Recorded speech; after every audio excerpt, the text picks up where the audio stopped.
You part. Hello and welcome to another episode of One Fall WrestleCast. We have no Derek this week. We are not on our normal day, and Tom and I really don't have much to discuss. But hey, we're gonna put a show out, so hopefully we'll find some good stuff to talk about here. Yeah, we're just gonna kind of see where this one goes. Can't wait. It should be fun. Me and Tom.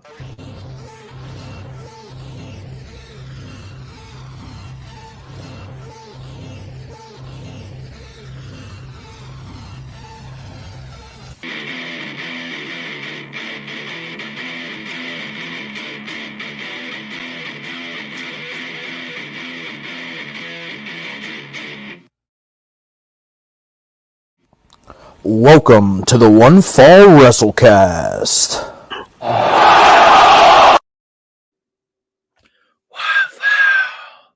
What's up, dude? Nothing.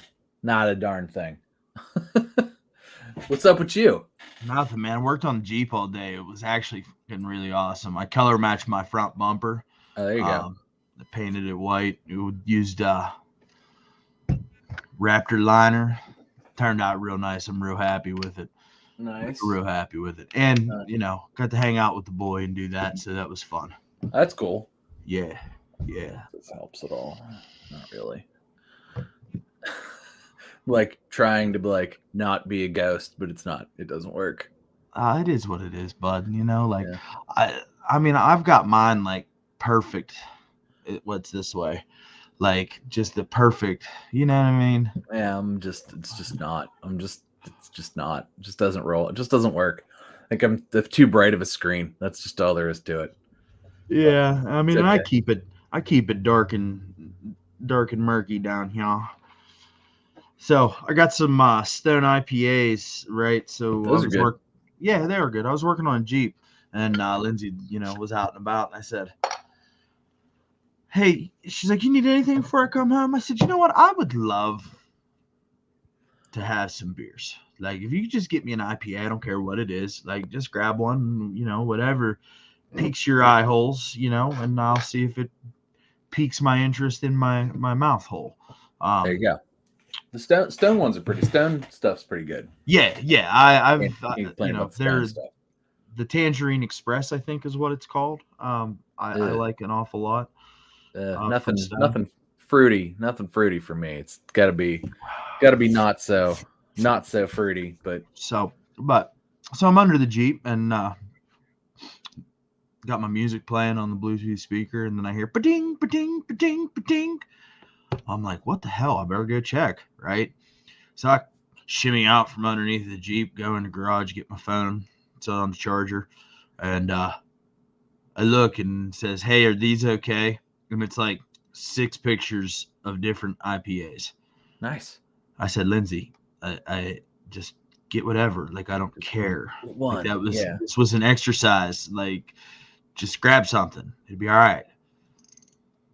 So I had to get out from underneath the Jeep to tell my wife to pick a beer. I didn't care. So that was fun. Yeah. So, but yeah. I've got a busy week this week with work. So, not gonna have much. This is my last busy week coming up, I think. So hopefully nothing crazy happens. That's really the goal, is to just make it through. I think everything's done that's really required to be done, but we've got 1 week left to sort of sort it out. So with any luck, we should be in good shape. At least that's good. So. That's good. It's good. That's good. That's real good. What's not sorted out, according to the internet wrestling community, is Bray Wyatt and his storyline. I think that Derek would tend to agree with this take, but he's not here. So I mean, I don't know, man. Are we too marky? That we say we want long-term story, but whenever we're getting a nice low, slow build, everybody just wants to bitch, moan, and complain about it. I mean, gosh, so I don't know. It's I can't say that it's made me want to turn the TV on. Like, let's put it in regards to that. I'm not as sour on it as I think the rest of the internet is, right? Like the rest of the internet's like, this is stupid. Bray Wyatt sucks, and they should have left him fired, and yada yada yada, and all that jazz, right? Like that's what the internet's saying about it. But I mean, they're not the worst segments. They're not the best segments. They're just kind of meh, right? It's a little bit.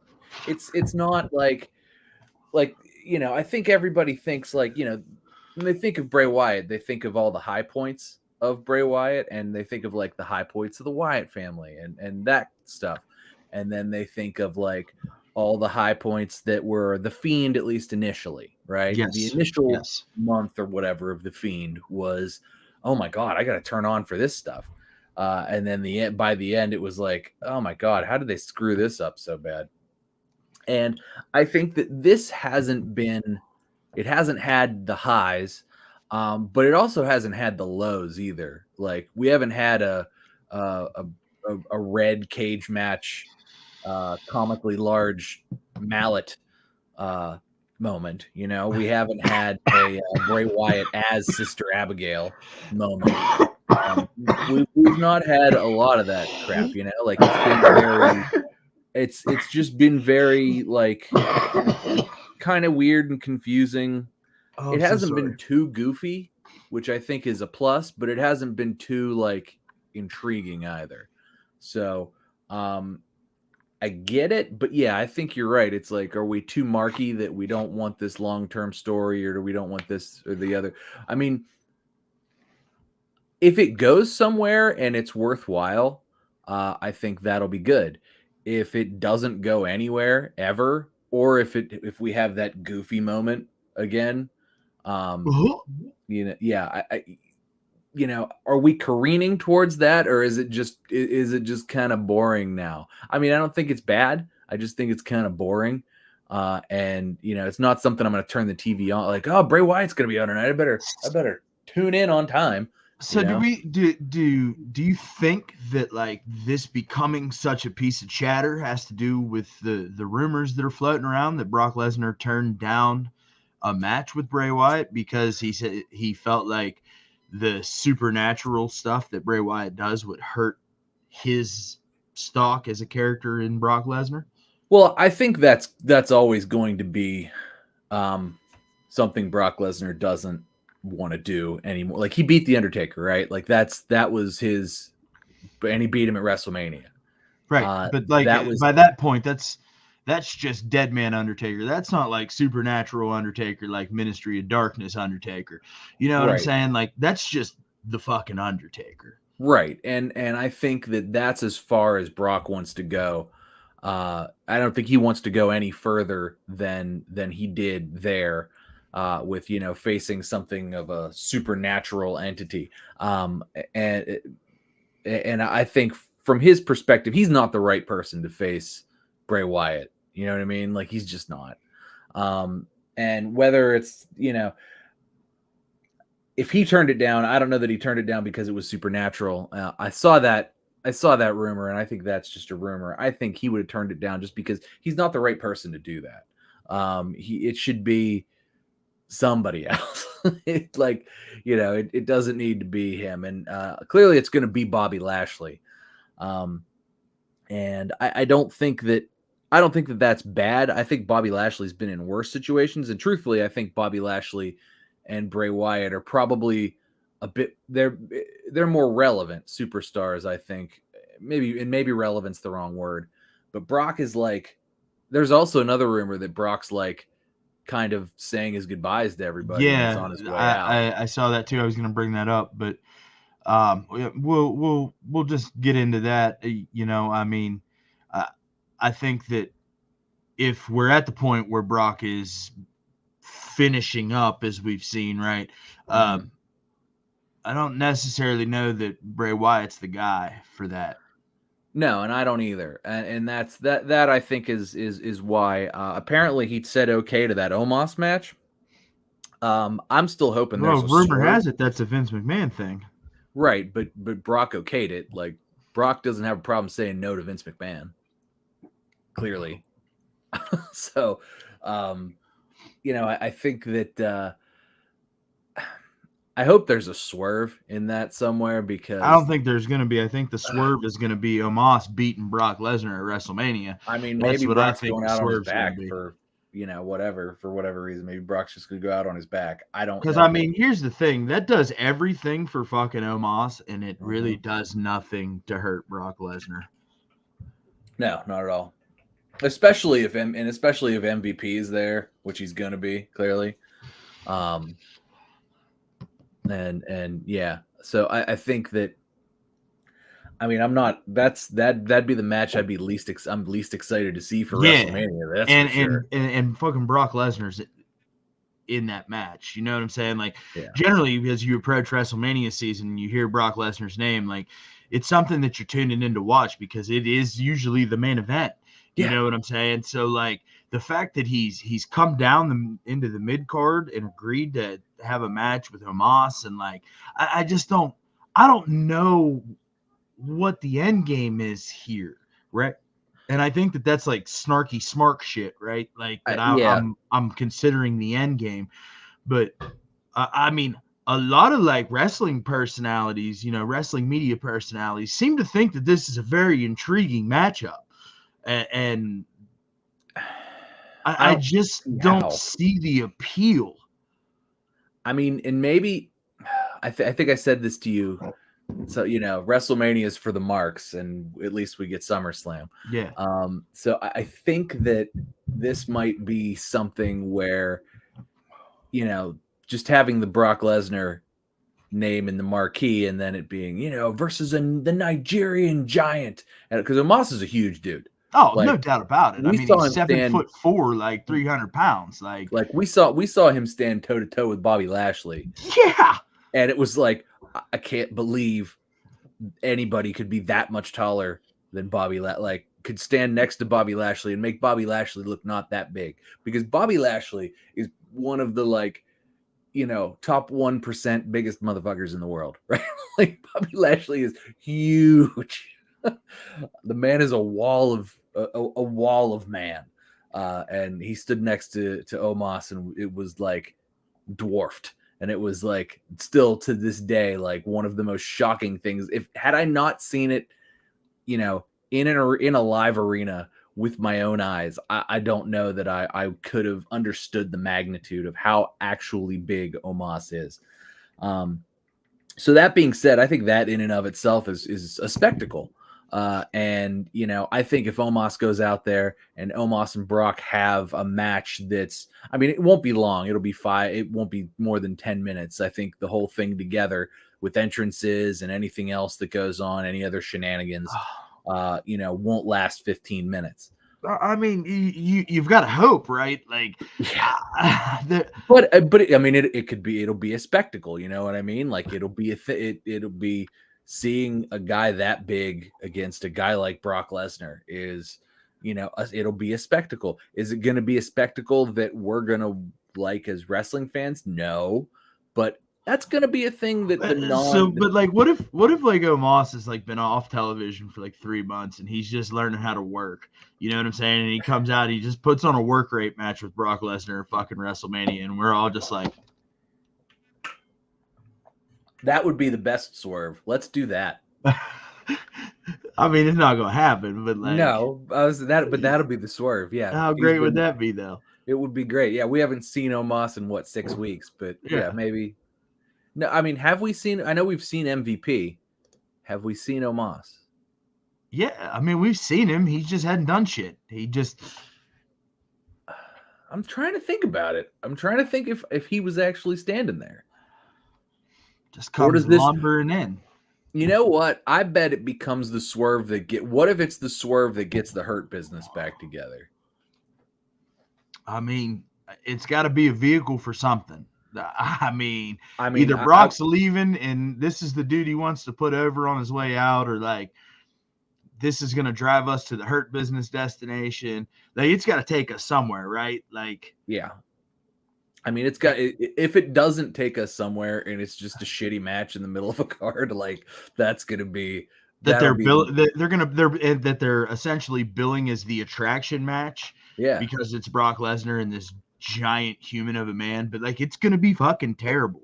Like I think you said this last week. It's got Giant Gonzalez at WrestleMania 9 fucking vibes. Yeah, it certainly does. And if there isn't some good reason for it, because what came out of Giant Gonzalez versus The Undertaker? Anything? Nah. I didn't. They had a couple more matches after WrestleMania. That's right. They just wrestled more. Yeah, it was just as bad every time. But that was The Undertaker was essentially the vehicle to give us Giant Gonzalez because I mean he eliminated him from the Royal Rumble. You know what I'm saying, with Harvey Whippleman, and you know I still don't know what Harvey Whippleman's beef with The Undertaker was at that point. I must have missed that. I can't remember Harvey Whippleman sticking around too much longer after. Yeah, but he was with the Gonzalez for the entirety of his 6-week run at WWE. So like, well, it would have been at least 9 weeks between Rumble and then I think they did have another match like on Raw or something. Yeah, I think they had a match at SummerSlam. Oh, really? So yeah, it was that far apart? Yeah. Man. Yeah, I'm fairly certain. Like, I don't need to see this again. And here's the thing: if this is just they're using this as the attraction piece, like it's a shitty fucking attraction, first of all. Okay, and then secondly, like I don't want to see this again. And this is the worst cold matchup that we could have ever gotten. Not only for WrestleMania. Do we not want to see it again, like I don't like we've already seen, like I said, with The Undertaker versus Giant Gonzalez, we've sort of already got this, right? Like we've already kind of got the like, oh my God, big guy versus even bigger guy. And like that's all The Undertaker did in the 90s too. Because if you think about it, he wrestled Yokozuna, he wrestled obviously Giant Gonzalez, he wrestled what other huge dudes did Undertaker wrestle and beat? Because he beat Giant Gonzalez at least one of those times. Or he definitely beat him at WrestleMania. No, yeah. No, Giant Gonzalez got disqualified at WrestleMania. That's right. Yeah. I don't know. That was terrible. He was beating the brakes off fucking The Undertaker. Yeah, that was the worst. That was worst possible way ever. That's the worst possible way to do that. What other big dudes? Because remember when he kicked Yokozuna into the casket? Holy crap! And Yoko took that bump, like just rolled. Man, that was crazy. Vader, too. You want to talk about Yoko? Like he chokeslammed Vader too, didn't he? Wasn't Vader? Yeah, I mean, bro, but like, I mean, Brock Lesnar gave fucking Big Show an F5. Yeah, like that's impressive. Well, see, if you remember, Cena gave Big Show attitude adjustments like weekly for however long their feud lasted. And Big Show has come out to say that out of all the people who have ever picked him up, which is not a lot of people, John Cena was the guy who literally like he picked him up and he felt like, oh, he's really got me here. Like everybody else kind of struggled a little bit. John Cena really had him there. But yeah, that's Brock Lesnar definitely F5 fucking Big Show, right? Yeah, for sure. And he's definitely gonna F5 Omos. Well, because that's the thing, right? Some of these shows that like I was listening to we're saying that, oh, wouldn't that be such a great visual if Brock Lesnar is able to F5 Omos, blah blah blah. And I'm just sitting there, I'm like, does nobody remember? Yeah, I'm looking at it right now. Yeah, he definitely. I feel like it happened more than once. I am looking at an F5 compilation here. So he F5'd him onto a table. Uh-huh. Yeah, so he's definitely F5 the Big Show. So like what are we talking about? Like, yeah, I mean Omos is like he's probably taller than the Big Show, but there's no way he weighs more than the Big Show did at that time. Because we're talking. That show would have had to have been what, 485? 485, 500 pounds. Yeah, they were billing him at 500 pounds. Pretty much this was before he became the ripped Show that he is now, because he was only the ripped Show for and Brock Lesnar didn't F5 him in 2020, or whatever. What was his last was it 2018, 2019 maybe? It was probably right before the pandemic was the last time we saw the big show on WWE TV, and he wasn't getting F5'd by Brock Lesnar at that point, although he was in much better shape. But yeah, so will it be a good visual, and will it be a clip that they clip?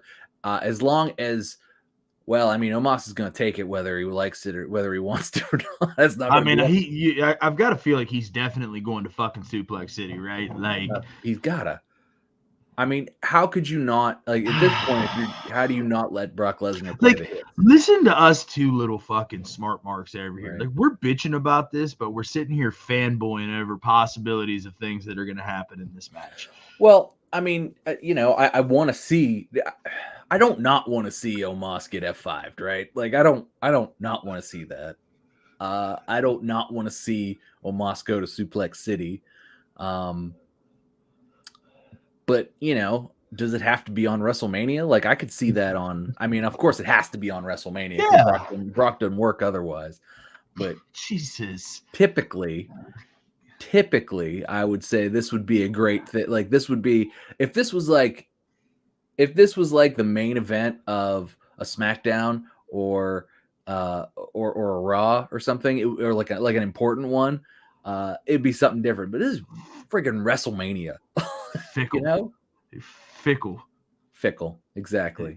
Daniel Bryan was right. 2 years ago, you were like, I don't give a fuck, dude. Brock can work once a year, and I would just love to watch everything that he does. Now, the motherfucker's more active in the business now than he's ever been the entirety of his career, and you're like, Brock only works fucking WrestleMania. I mean, well, no, that's why it can't be like the main event. That's why it can't be the main event of a Raw. Like, I would rather see Brock Lesnar throw somebody around who's actually good at wrestling. That's I think my only that's I think my gripe, right? Like, if Brock was if this was Brock versus Bobby Lashley, I'd be like, well, they've teased this a little bit before. Yeah, and both matches have been fucking god awful. Yeah, but if this was like the one that's going to be good, like, I'd be good with it. Like, maybe the last two were bad so that this one could be good, right? Like, maybe I'd watch Seth Rollins and Brock Lesnar again. I mean, I'd watch that every day of the week if they want to do that, but they're not doing that because Seth's gonna go against.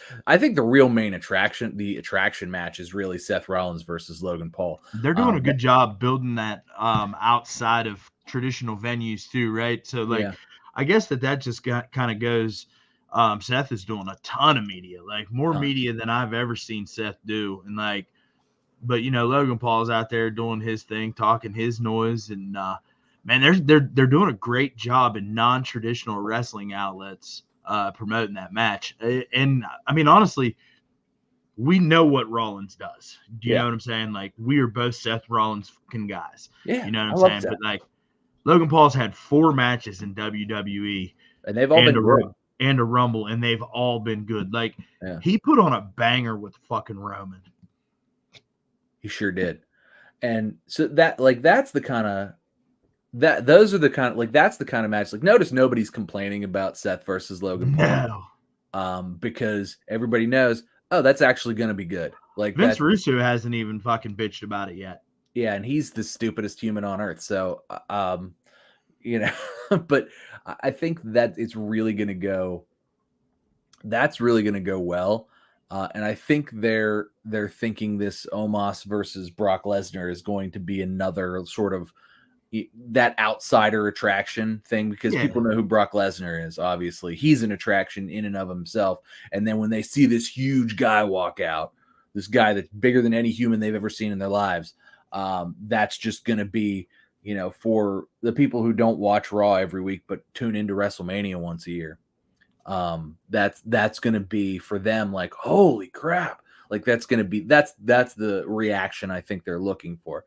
And that's something we get a lot of at that's just like sort of the surprises in the Rumble, right? It's just something we get at WrestleMania. It's not something, it's never something that like the Jackass match last year, right? Oh, what great. It was great. It worked out great, and but it wasn't for us, right? And we knew after WrestleMania we were never going to hear about it again. But it was like, it worked out way better and it actually lived on in infamy because they had that big hand, and Mark Henry was like, "That's my boy." Oh shit! And I loved it. And that to me, that's what made it like that not so much of an attraction match as it did that like, oh, Mark Henry, you remembered. It's been 30 years, but you were 25 years, but you remembered. Good on Mark Henry. Hey, did you see Sonya Deville got arrested? I did see that. That was apparently it happened in the middle of last month, and she's working on getting it thrown out. She's been concealed carrying since she got obviously attacked by her stalker, which is horrific. But she was concealed carrying in New Jersey, where her permit is in Florida. Now, I don't know. I don't know the laws behind this, but I know. But it sounds like that's probably not a great way to do it. But at the same time, there's two ways to look at it, right? You look at it from the legal aspect, and it's like, well, there's all this legal red tape, and you have to go through the legal red tape to do the thing. But on the other side, it's like, she was attacked by a stalker. Not even that she was stalked. The stalker attacked her, and I don't care how much MMA. That guy's a nutbag. Yeah, I mean, I don't care how much MMA and Brazilian Jiu-Jitsu and whatever else you have. That's not a situation that you're just like, I'm good. I don't need to protect myself. Like, if you're a female celebrity of any type who doesn't walk around with their own bodyguards, and has been stalked in the past, there's no reason you wouldn't carry. Like, I feel like if there's anybody who should have a concealed carry license, or anybody who should be able to if there's anybody who that law is for, right, the ability to conceal carry, it is someone like her. It's Sonya Deville. Like, like, I couldn't put together a more like circumstantial scenario of where, like, oh, well, it's only okay if XYZ, like, how people like do these like things, like, well, this is terrible, but if it's this, that, and the, like, this is that scenario, right? Yes, like, absolutely. I mean, I don't think that it's a problem. You know what I'm saying? And I see that they're looking to get it thrown out of court. I mean, she clearly has the documentation and the paperwork, but like, that's a state to state thing. That's not a federal legislation. So, like, that's like you said, that political gray area, the laws and stuff like that. I mean, it's going to get sorted out, and you're absolutely correct. If I don't think she's going to serve any jail time. I think worst case scenario, it's like, oh, well, you don't have it in this state, pay this fine. And, as much as I think that's stupid, but that's, it's the way of things. It's the price of doing, it's the price of doing business in America, which is, stupid, but we gonna do. Tis the way. Speaking of the way, did you see old Candace getting a little bit of a push, huh? Yeah. A little bit. She finally won a match. And she got attacked backstage. Got a whole storyline going on now. Well, better than her just coming out for random matches and getting beaten in 3 minutes, which is how they introduced everybody how they introduced us to her. Sure would be nice if I hope that they get some traction, because I feel like Candace and Johnny were and Dexter Lumis too, because we get the way Dexter's there. He still pops out of the crowd and jokes something out the middle of the and, obviously Theory's a fucking megastar though right now, bro. Yeah, he's not fucking going back to that. No, he's not. But I mean, as far as everybody else is concerned, you got, and then get Indy Hartwell up here. I'm still sort of shocked at that, because that Index thing was over as hell in NXT. Like, that was still drawing big time eyeballs. Wow, what you mean you would rather see Index rather than Bobby Lashley and Lana? Yes. That wasn't the worst thing Bobby Lashley did that year, but it was up there. Poor old Max Caster is out there as one of Bobby Lashley's sisters. Yep. Now he's feuding with an ass boy. That's actually that truthfully, I think, has been, for all the criticism that AEW fans have given that, that's the stuff that I've hated the least on AEW television, I think. Yeah, because it's got continuity to it. That's why you like it. And the AEW fans are bitching about it because it's got continuity. It's got because it makes sense, and there's storyline, and there's and Billy Gunn's involved, and I think his involvement. I'm an ass man. I think his involvement really has been what's to me made it. I mean, the matches were good too. So let's those are two teams that I feel like don't work this stupid bullshit stuff. They're like, hey, we're gonna copy the Young Bucks. Like they don't do that. They do their own thing. And I think the Acclaimed very much have sort of taken on the role as sort of the new age Outlaws, right? They're kind of that like over the top, just trying to, yeah. They're right. You didn't know? Yeah, they're like right under where because the New Age Outlaws were like they were almost gonna get fired every time. Like every time they did something, it was we are this close to getting in trouble. And that's the Acclaimed is the same way. They are this close to getting in trouble pretty much all the time, which is great. Well, I mean, don't forget a couple years ago, Max Caster fucked around and got himself suspended. He got in trouble. He found the line. Like he was looking for the line, and he found it. He found it. He was like, wait, we can do this. See, that was pre-Punk, so there was actually discipline in place. Ah, yes, discipline. We're gonna talk about him. Is he coming back tonight? Oh, discipline. Discipline. Is he coming back tonight? I mean, I don't know. Listen, I don't have it on, bro. So I don't have it on either. I think that's why Derek's watching it. I think that's why he ignored us because he was like, "Nah, I'm watching this pay-per-view." Yeah. So, yeah, man. But like, I don't know what Punk's gonna do, right? Because I haven't really been watching AEW. Not that it would matter. There would be no build to it. There would be no build. He's gonna show up. Know what I mean? Like, they haven't mentioned. I've watched it. They haven't mentioned him. They don't talk about Punk.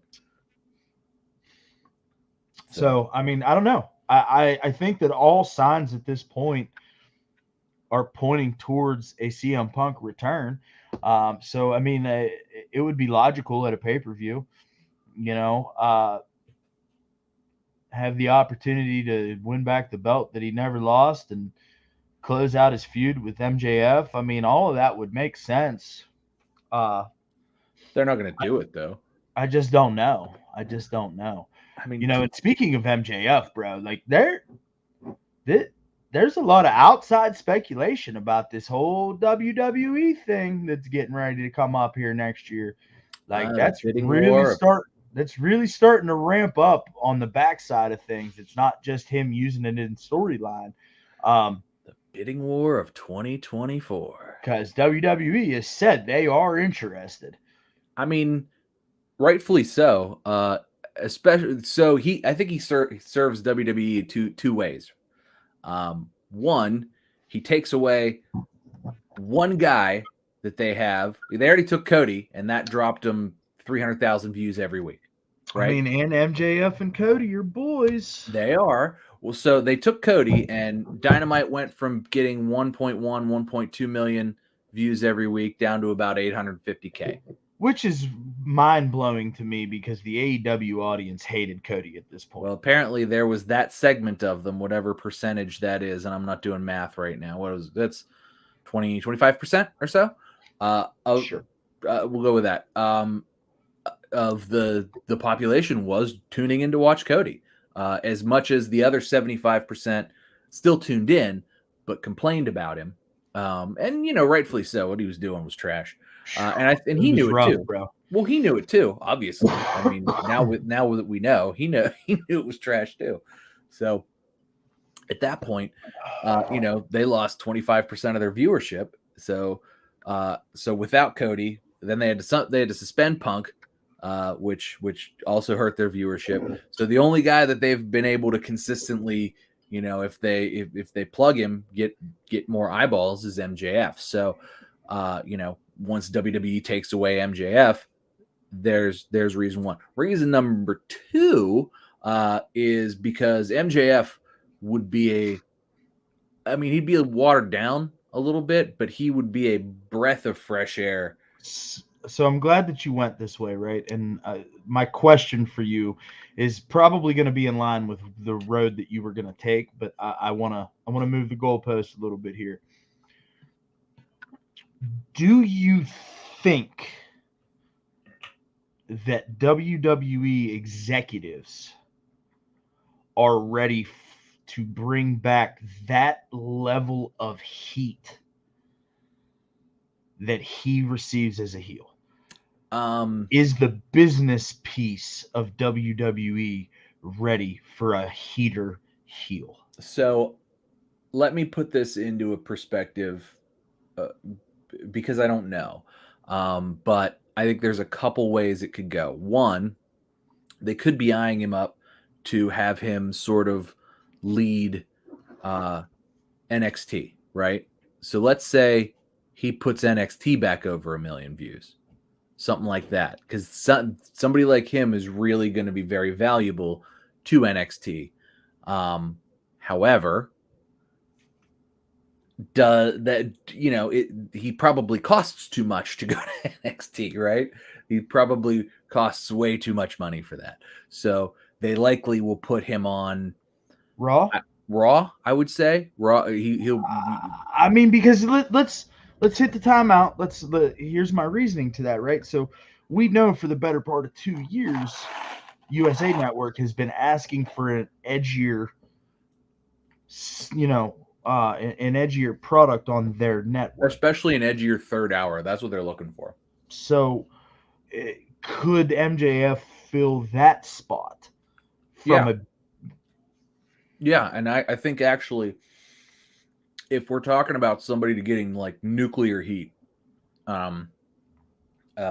particularly like in a third hour, I do think that somebody like MJF could do that. Now, I don't know how they would do it, but I can only imagine that it would be good, because somehow through bad booking, and even booking that's not great for even MJF has turned bad booking into stuff that works regardless on AEW television. So yeah, but as long as he doesn't come out and cut the same promo every week like he did for a little window of time there. Well, he's still kind of doing that. It's like, we get it, bud. You worked your ass off to get here. Like, you're the devil. We know. We get it. Give us something new, bro. And I think that like he's just on this because I don't know, like smart Marky me, I'm looking at it from this perspective of like I've got to feel like maybe Max actually really respects Daniel Bryan, in that same realm that he respects Cody Rhodes, or because there's not, outside of Cody, like there's none of that. You don't hear any of that stuff about MJF, like with his respect piece, right? Everybody just says he's an asshole all the time. Mm-hmm. But I mean, Cody Rhodes is a prime example of somebody that seems to have a love and affection for MJF, right? So maybe MJF has that same feeling for Daniel Bryan, or I'm sorry, Bryan Danielson, and maybe that's why he's not taken this and made this as personal as he has with other feuds. So another thought on that is, if you want to get Max nuclear heat, I'm not saying he's got to beat Cody Rhodes, but he can get it by being in a feud with Cody Rhodes. And he ain't gonna be feuding with Cody Rhodes. And that was actually, if you think back to the Cody Rhodes MJF feud, except for when the Young Bucks threw him into the pool, the rest of that was pretty good. I thought the Young Bucks throwing MJF into the pool was uncalled for, because the Young Bucks had never really done anything for Cody before that, and they never did anything for Cody after that. They just sort of showed up to be like, we're the Elite, and chuck MJF into the pool. So to me, that was a huge misstep in that feud and kind of mucked it up. But the rest of the feud I thought was pretty good. We're the Elite. Uh-huh. That's what they did. That's cute. That's what they did. We're the Elite. Kind of like when they put their dad over on TV. Exactly. That too. Yeah. Jericho beat his dad up, fucking gave him a blade job. That was actually pretty cool. Thinking back to that was actually pretty cool. That was one of the better Chris Jericho moments. I don't know what Jericho's doing right now, It doesn't seem to make any sense. He lost to Ricky Starks tonight on Revolution. I've already heard. I probably could have guessed that, actually. Man, listen, I don't understand these people comparing Ricky Starks to The Rock. Am I wrong to see that and to not see that? I mean, I think there's comparisons to be made, but I don't think the charisma's not there. That's for sure. It feels forced, right? The mic skills aren't there. I mean, they have similar mannerisms. I mean, I love Ricky Starks. Like, I think Ricky's great. He's going to be a star. I don't think he's going to be a star in the same way that The Rock is a star, right? Yeah, like, I mean, I think he's certainly got the look. He's got the in-ring work. His promos are fine. And I think he's got charisma, but it's not the same. It's not the same as you're not going to hand him a microphone and be like, "Go entertain the people." Like that's not how that works. Like you hand him a microphone, you say, "Go set up your match," and then I love the thing he does where he does like old school, like he's the Undertaker. He walks the rope, but he like dances on the rope, like that. That I think is really cool. And I think that all of his matches and his work is very good. He doesn't bleed for no good reason. He doesn't insist on bleeding every week. So I think that he definitely is going to be a star. And I think that he already kind of is. Whether or not his star reaches any potential in AEW, I think is kind of dependent on, if AEW decides they want to actually have good programs or if they're just chasing eyeballs every week. Because I think if they're just going to chase eyeballs with like, oh, well, we're going to have this spectacle and Tony Khan's got a big announcement and blah, blah, blah, then I think Ricky Starks gets lost in the fold there. And I think he has to go somewhere else to reach his full potential. Kind of like Eddie Kingston, right? Like, yeah. I mean, listen, I don't understand what is happening here, right? So, like, Eddie Kingston has been calling out Tony Khan and AEW and the way things are going, right? Like, I think that anytime Eddie Kingston speaks, we as the smart marks in the wrestling world are like, okay, this dude's telling us what's actually fucking real. Like, he's always talking shit, and he's honest with us. Even in kayfabe, right? Like, I think we can all agree on that. So he's just been shitting all over TK and AEW for like the last 6 weeks on Twitter, and then he quits on Dynamite, and then he's at ROH tapings and tweeting about how great the vibe is at ROH. It's the same locker room. It's the same people. And he said something along the lines of, "This is how AEW used to feel." Because it's the same people. Same people. I called this, by the way. I just want to put that out there that Ring of Honor is being used as a training promotion, like an NXT, a developmental territory, like an NXT. That's what they should use it for. And here's the just where the similarities are just parallel to the other universe, where like NXT was the show to fucking watch at one point, right? And like we come in here every single week, you and I, and we just talk about how great the Ring of Honor stuff is on AEW television. Yeah. So like, well, the best part was the Ring of Honor part because the AEW part sucked. Yeah, bless America. So I mean, that's good though. That's good. Like I hope that like all that works out, and they actually do use that as a feeder system. I think that if they can, get some guys over down there that like they've, maybe overcommitted to, we'll say, good for the business. Get Brian Cage over a little bit. They've got. I mean, it's starting to work for Brian Cage a little bit. I know he's not but his contract's up here. Like, yeah. I mean, I think they were just trying to because if you notice, they cooled him off real fast too. I don't think he's because I think they thought they were going to re-sign him He's WWE bound for sure. I mean, you give him a manager, hell, stick him with MVP, stick him with No. give him a manager. He needs a manager. Zelina Vega. Is she's not with Legado del Fantasma anymore? I mean, I don't know. Like, I guess she wasn't there with Santos Escobar on Friday. Right, but he's a babyface now. He's so a babyface. So if they broke up Legado del Fantasma? He's babyface and Dom. So like I don't. I mean, unless he's babyface and Dom, just trying to put over Dom as an even bigger heel because Santos Escobar is a heel. I don't know, right? But like, regardless, Zelina Vega, that would be a match made. I mean, it would be good. In heaven. It would work out really well because I think Brian Cage's in-ring is very good. The guy obviously looks. It's gotten so much better, and he obviously looks like a WWE wrestler. Like, if you were to pick a guy in AEW, it's like, who looks like WWE? That guy. Yep. That guy right there. You walk him in. Hell, you could walk him in. I know Brock Lesnar's winding down, but hell, could you imagine him and Brock Lesnar having a stare down like it's SummerSlam or something like that? Yeah, but the thing is, like, we would appreciate that, but like, I don't think that the casual WWE fan would know fucking two shits about the dude. Well, I mean, you don't do that at first, but you know, let's say, when did you say his contract's up here? I mean, it's in a couple of weeks, Bob. So let's say it's April 1st. Obviously, he's not doing anything before WrestleMania anyway. It could be up right now, and they could sign him right now, and you're not going to see him before WrestleMania.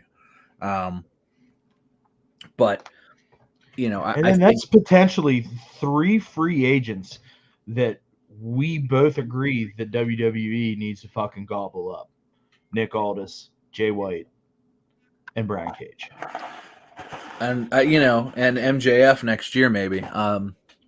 But yeah. So then who's got to go? Somebody's got to go. Like, leave? Yeah, like somebody's got to go. But I mean, there's tons of people that could go. WWE. I mean, Karrion Kross comes to mind. He could go. I think he's gonna go. Unfortunately, hey, listen. Kevin came out on Friday in a Hawaiian shirt. He did. He shaved his beard. He looked even more like a Kevin. He looked like, I don't know who this new guy is that they brought back. Maybe they're gonna just like try to ease him into a repackage because like the shit ain't working right now. Really? Because he looked like he should have been on Vice City. Well, you know what? I'm not going to criticize it because what he was doing before was not working. Maybe this will work. We'll see. At least it's not the same thing. I mean, we hope it's not the same thing. Yeah. I'm just spitballing here, you know. You thinking maybe they just put a Hawaiian shirt on the same gimmick? That's all they did? Yeah. Same gimmick. Here's a Hawaiian shirt. What? That's what Vince would do. Yeah. Shave your beard too. It'll pop. The color will pop. Do I still have the same music and entrance? And yep, it's all the same. Just here's a Hawaiian shirt. Good luck. Oh, God bless America. He was so good in NXT. Like, he was so good in NXT. Why is he so bad? What? I mean, why does he have hair? Number one. Why? Like, he looked like a killer. And in fact, even as Killer Kross, that's what he looked like. He was bald and yeah, but he had hair post NXT as Killer Kross. And yeah. I mean, that was working, but this is not working. This doesn't work. Like I said, when he came back and had this beautiful hair that was like slick, I was like, he wasn't really bald.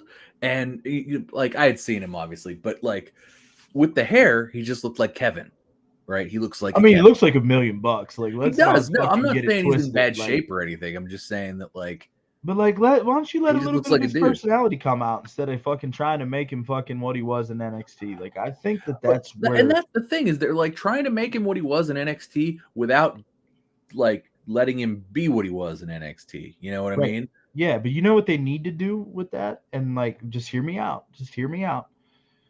Karrion Kross and Scarlett, a la Edge and Lita. Like, just let that motherfuckers go.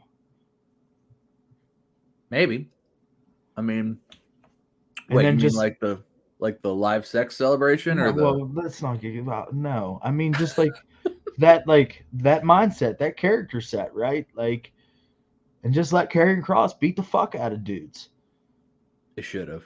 Like, That's really. I think that's really what stalled him is that like he acts like he's very dangerous, but he's done nothing to convince anybody that he's dangerous. no, not on the main roster. Right? Yeah, exactly. So like he comes out. I thought the TikTok promos and all that stuff, but has he won a match? Has he won a feud yet? He hasn't won a feud, I don't think. No. I mean, has he won a match?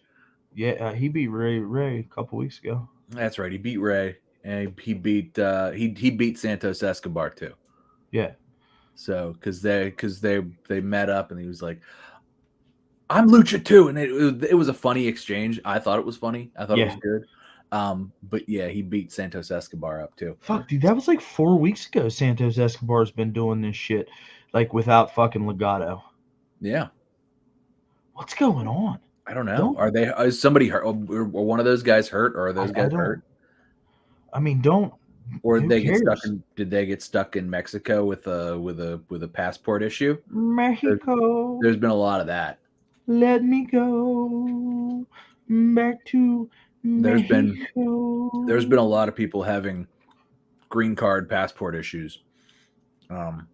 So that's a potential too. And think about it this way: like the Usos weren't allowed to leave the States to go to Saudi Arabia. So yeah, but they got to Montreal. They did get to Montreal. Apparently, it blew over. They got that stuff cleared up. Oh, well, that's good. Because they did get to Montreal, clearly. Or maybe the time expired. They weren't allowed to leave for like 6 months or something. And now it's like, what? 8 months later, we can go to Montreal. Let's go. Well, no. Let's not get it twisted. It's not they. It's Jimmy. It's Jimmy, yeah.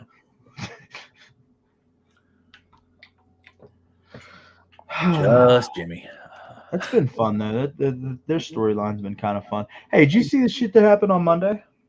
I mean, most of it, yeah. I was talking to you, but like what? Why did we put the belts on Becky and Lita? For a WrestleMania spectacle? Yes, I know. I thought the same thing. Like, what the hell are they doing? For a WrestleMania thing. Trish got involved too. It's just to build that up to something in WrestleMania. That's all. Because they weren't doing anything with damage control. So they had to do this. And then I think we were going to get Becky and Bayley. We were, but now we're not. Because they wanted to get, because it's WrestleMania, and they wanted to get. I think we're still going to get Becky and Bayley, but just not now because there's no belts involved. So, what are they going to do with Trish? Nothing. It's just to get a pop. Yeah. I swear to God, if Trish gets this Bayley match at WrestleMania, it's going to be fun. But it'll be fun. I was looking forward to Becky and Bayley at WrestleMania. Those two deserve that with one another. They did. I think what we're actually going to get is a 6-woman tag. I think it's going to be Becky, Trish, and Lita versus Bayley. Then it leaves the fucking women's tag team titles in limbo. Yeah, well, it leaves it on Becky and Lita, and then they drop it right after WrestleMania, or Becky has to relinquish it or whatever. Remember when Nicholas and Braun Strowman were the tag team champions at WrestleMania? Yes, I do. And then that could happen again. That's what this could be. That's so dumb. I agree, but I mean, it's not. And then Lita showed up at an independent show like 2 days later. Can't stop her. She'll take a payday. She'll take that pop. Oh wow! Oh, you feel like that? Like, good for her. Get paid. Like, why wouldn't you? Like, if you're not like, if people pay you to be places, it's called work. And and you go, yeah. So they paid her to be there. It was work, and she went. Not only did she go, I'm sure she showed up, got a big pop, You know, maybe she had to do a little. Maybe she had to what she'd probably twist of fate somebody. That's all. You show up, you do that a little bit, get the crowd hype, twist of fate. I mean, she's not that old. She's like no, but early 40s. She's like 40. She's only like 5 or 6 years older than we are. I don't know, bro. I just don't. She's been retired like 22 years. Yeah, but she retired like 4 times. Because she retired first she retired in like 2007 or 8 or something, and then like she came back 2 years later, and then she retired again, and then it seems like for the last 5 years she's come back once a year. Just dumb. I mean, she's not retired. She's just on the Legends contract, which is we'll see on TV 6 times a year. Sounds good to me. All right, let's go. You know, so she shows up to 6 shows a year when she feels like it. Hey, spoiler alert, the best thing that could have ever fucking happened has finally happened. I wish that I was watching it happen. Oh? The House of Black are now your AEW World Trios champions. Oh, thank God. I mean, it's not I mean, I guess they were doing stuff with and that, this caption says, "What a fucking match. House of Black defeats the Elite. House of Black are trios champions," and it's in like the most obnoxious super triple quadruple fucking caps lock font with lots of exclamation marks. So I'm assuming that this match was really, really good. So does that mean that Kenny Omega's gonna leave? Kenny. Hey, there's another guy. Yeah. Yeah, you know, I mean, everything I mean, that makes more sense. Yeah, and then in 6 months we're gonna be sitting here complaining about WWE roster bloat. Yeah, well, I mean, it's getting there a little bit anyway. We're already doing that, if we're being honest. Yeah, I was gonna say I'm not saying that that's not already an issue, but what's happening now is the like reverse of what happened when AEW started. Remember, whenever like anything bad happened to anybody or anybody was in a bad storyline, the internet wrestling community was immediately like, "Oh, he should quit and go to AEW. He should quit and go to AEW." It was literally every wrestler anybody liked who wasn't like Seth Rollins and Roman Reigns. They were like, they should quit and go to AEW. It was like everybody but Seth and Roman and Becky and probably Charlotte. That was probably the short list of people that the internet wrestling community didn't want to see just leave WWE and go to AEW, who already had a very full roster at that moment. Yes. Randy Orton was going. Yeah, that's right. Randy was going. Randy was definitely going. Christian, I miss him. Yeah, I do too. Apparently, he's going to be coming back soon, allegedly. Well, his wife just did a TikTok of him dancing in the driveway the other day. Snuck up on him. Yeah. So hey, how about your boy Keith Lee coming out with the gray with the cloak, with the gray hair and the cloak, just looking fucking big and monstrous as fuck. Yeah, that cloak. So the people picked on him on TV, but when I saw it happen live, I was like, that does make him look even bigger and kind of cool. So I thought I don't hate it yet. I might hate it in the future, but I reserve the right to not hate it if it ends up being cool, because it's a cloak. He's got the hood and everything. He's like Cloak from Cloak and Dagger, and I don't know. I'm pretty into it. I think I'm into Keith Lee. I think that despite a little bit of stop-start crap in AEW. I mean WWE too. WWE too, but in AEW, I would say he's been stop-start. What a WWE, travesty. Huh? What a travesty. We were so excited when he signed with AEW. Yeah. It's been a little stop-start. I didn't hate his thing with Swerve. I thought was good. Their tag team. I thought their matches were good. I mean, they were generally having the best match on the card whenever AEW had them as champs, and because they were out there throwing down bangers with FTR, the Acclaimed. Yeah, I mean, like I said, they were generally the best matches on the card, because they only wrestled FTR and the Acclaimed, and I think they wrestled the Guns, and that was pretty good. Because they're the ass boys. And so just thinking of that now, it's like those are the teams right now that are still in that mix. Obviously, the Guns have the belts. Like those are the teams in that mix right now, and I think that's. I mean, that just makes sense, but yeah, I don't. I mean, like I said, this Keith Lee thing could either be really cool or they'll drop it. It'll be one of three ways. It'll either end up being cool because the idea is to make him look huge. It'll be real dumb and they'll drop it and forget it ever happened, like real fast. Or it'll be real dumb and they'll like drag it out as long as they can until you just don't see Keith Lee on TV for a few weeks because how bloated their roster is and Kenny Omega needs a 30-minute match to feel special this week. So sorry, Keith. Got to cut your segment. No doubt. We'll see what happens with that for sure. But I mean, I got to feel like it's not promising. I mean, they stuck him with Dustin Rhodes, who wrestles again, once, twice a month. But I mean, Dustin is still the best worker in the Rhodes family. So, ooh, is he though? I said what I said. Okay. The whole body of work. Oh yeah, whole body of work. Well, his body of work is immense. I said what I said. I mean, Dustin Rhodes' body of work is immense. It's like it spans from like the late 70s to like last 5 decades, bro. He was the Natural, then he was Goldust for 25 years. And Pete Goldust was some of the best Intercontinental title stuff. People still shit all over that. I don't know why. It was just because he was so ahead of his time, bro. Oh my god, it was so good. Like it was you could tell not only did he make every person in the crowd uncomfortable, he made a lot of wrestlers uncomfortable. Yeah. You know that the chest gimmick was Savio Vega's idea. Yeah. A lot of that was because he called Savio.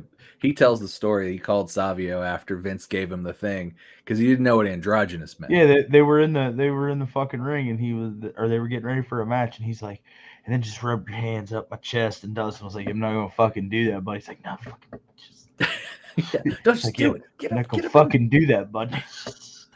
Yeah, what a fucking unsung hero Savio Vega was. You know what I mean? There's that point in time from like the late 80s through up to like the late late 90s where like every wrestling story you go back and you hear about, like Savio Vega comes up as an instrumental part of whatever happened there.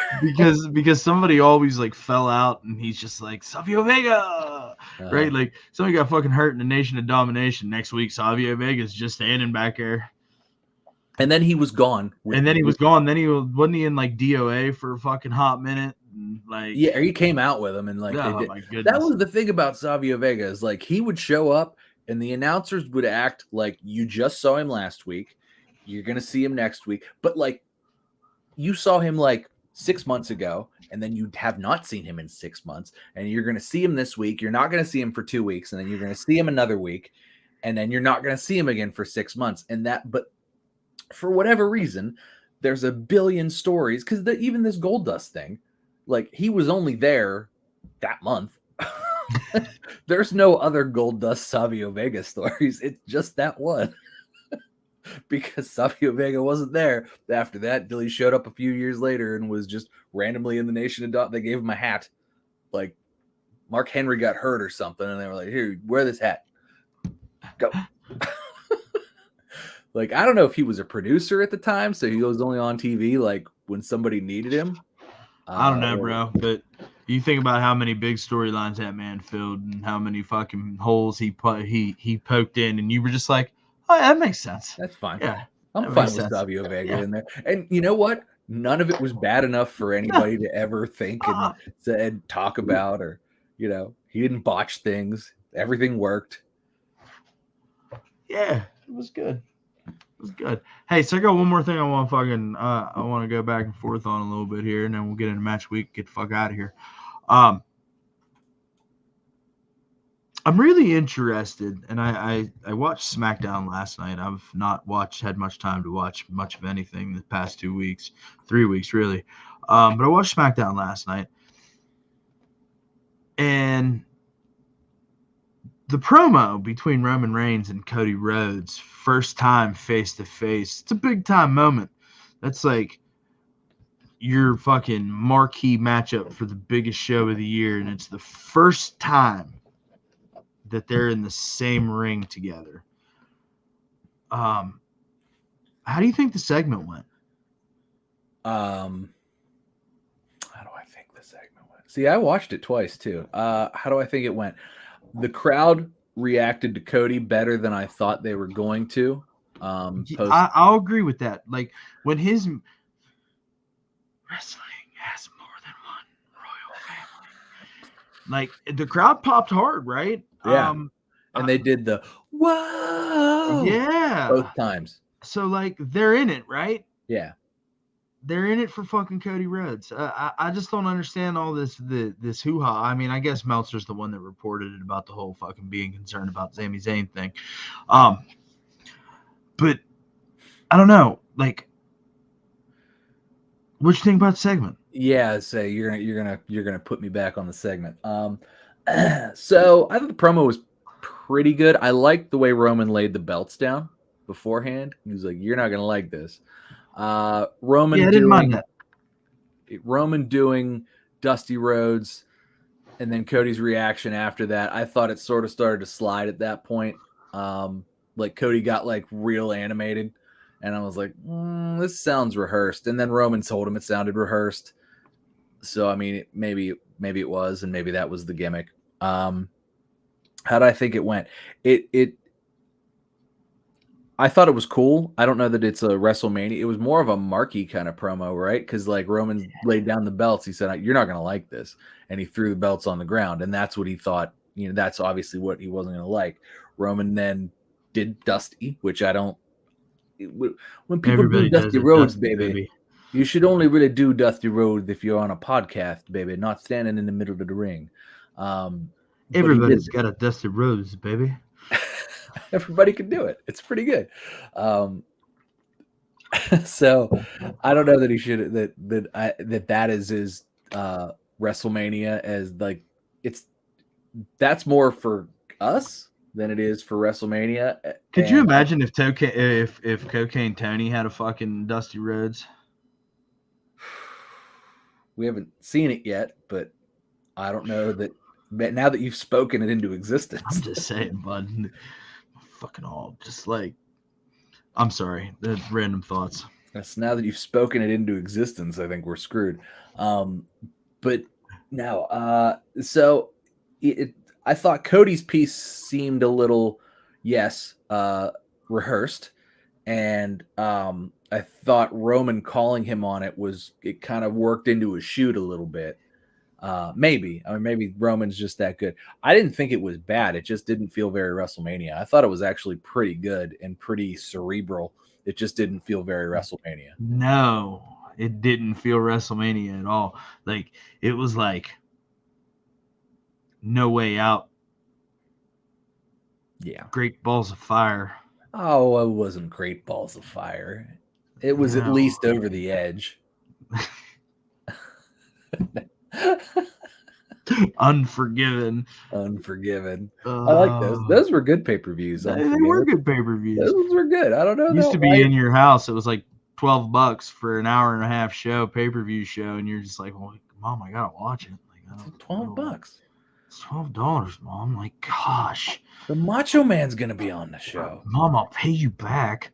Like, Grandma's gonna probably give me $20 next week. I'll just give it to you. Like, it's totally fine. Come on. I remember begging my dad for that stuff. Come on, Dad. Come on. All right. He only bought it because he wanted to watch it too. Yeah, right. And then like, you go through all that, and then you just go on this tear where it's like, hey, Mom, pay-per-view. Oh, cool. Who's wrestling? Fuck yeah, Mom. Exactly. Boys are coming over. I'll make snacks.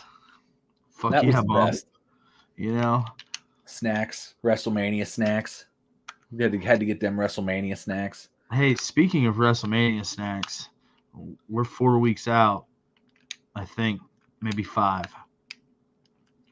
I'm gonna do a couple videos leading up. I'm gonna make some WrestleMania snacks for your fucking party. Yeah. Yeah, we're gonna make that happen. Some WrestleMania snacks. That sounds WrestleMania good. snacks. Walt cooks really, really well. So if you didn't know, that's like kind of what he does for a living. So he's gonna show us how to actually how you really should eat while you watch WrestleMania. No, I mean I am, but like they're gonna be stupid simple things for the caveman gorilla wrestling fan. Well, to achieve.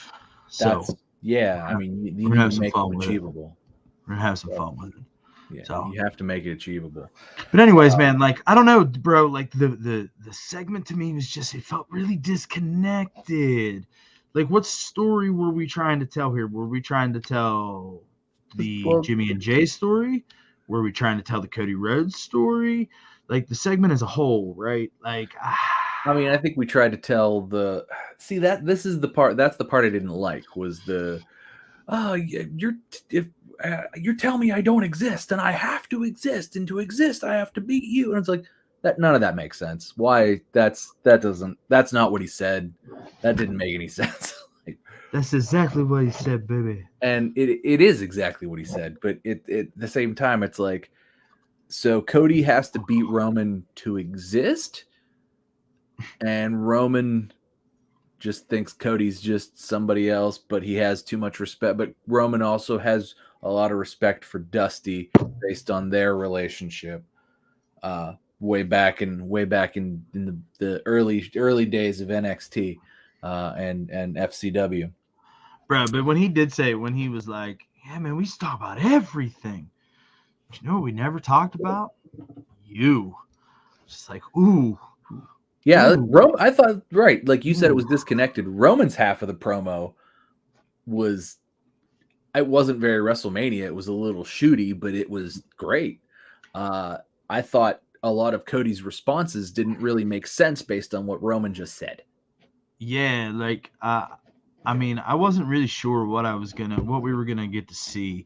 I think that Cody has definitely cut some great, like Cody's more of a solo, like a monologue guy, right? Yeah. Like to get in there and spar with one of the better guys in WWE on the microphone whenever he's giving him a live mic. Can you believe you're saying that now?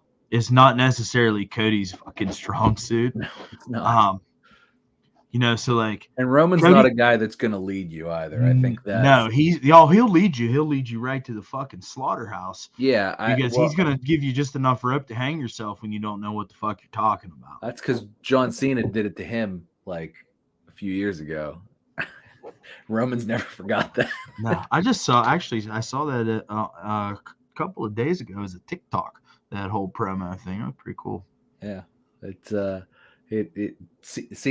did that to Roman, and Roman did that to Cody last night.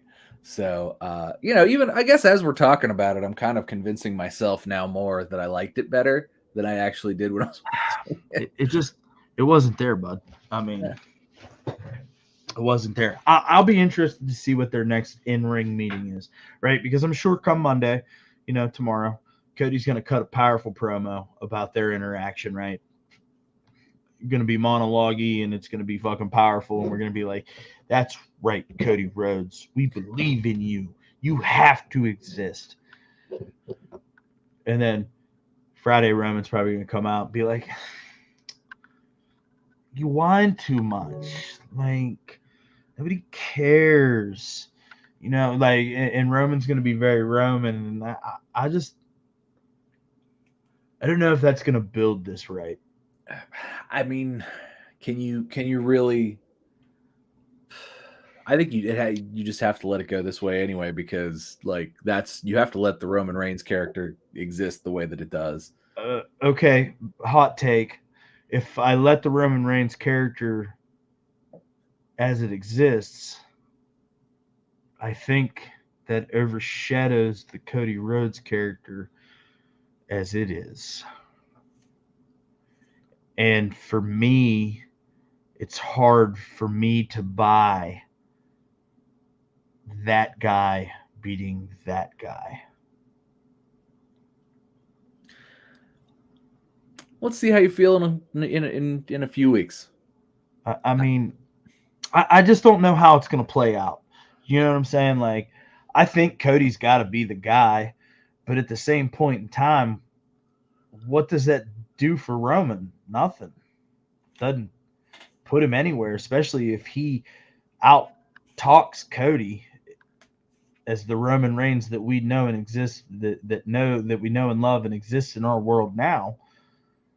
That's gonna overshadow this Cody character that we're trying. I just maybe now's not the time.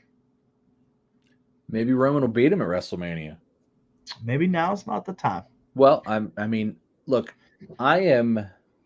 If you were to ask me what the chances are of Cody beating Roman at WrestleMania, I mean, I think it's 60-40 probably for Cody, but at the Royal Rumble night, number 30 wins the Rumble, eliminates Gunther. I'm all in on Cody Rhodes beating Roman Reigns. 6 weeks out, I don't have that same feeling. Well, it's not 6 weeks out now. What is it?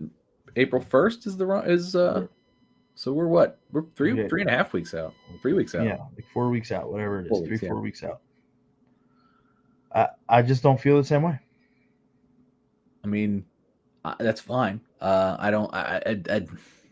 Like I said, I don't know that it was set in stone. I think that was the idea when he won, for sure. Complete your story. The finish your story.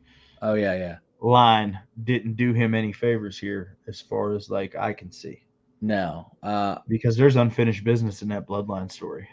Yeah. Well, and I think. I mean, I don't know if there's going to be a whole culmination of that on WrestleMania night.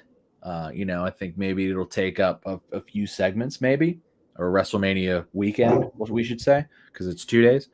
So I don't know. I think that there's a way to do it and pull it off. I don't know that I can lay it out exactly, but I think there's a way that makes everything end at WrestleMania. And it's maybe Sami Zayn and Kevin Owens end up with the tag team titles, and they've beat the Usos, and somehow they get involved, and that all runs down a little bit in the middle of that Cody Roman match, and that's how Cody beats Roman. But it could go either way, right? Like it could go. So I don't know. I don't know, and I think that you're right. It's possible that maybe it doesn't end up that way, but maybe WrestleMania puts a close on one chapter and kind of moves it to the next.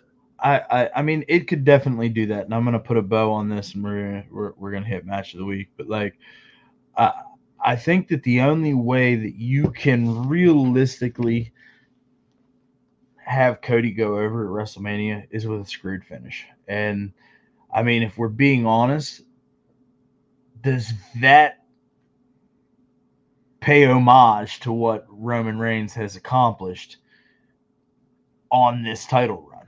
I don't know that makes me as a fan that's enjoyed this feel good. I don't know. I don't think that it'll be a screwy finish. I do think that Cody will win with the he'll hit a Cody cutter, and then he'll hit a crossroads and win clean. But how believable will that be? Ask me the night of. I mean, it's I just don't know, man. I'm not really sure what's gonna happen, man. I'm really not. And I mean, I guess that's a good place to be, but at the same point in time, it's like, are they going to get the result that they're after if they walk this road? I mean, have we overhyped it already, though? I mean, could they ever, or have we overhyped it? I mean, that's a possibility too, love.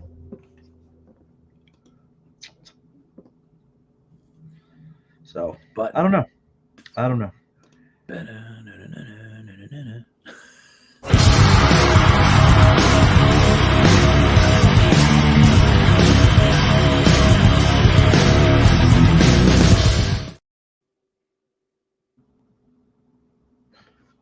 Tom, what's your match of the week?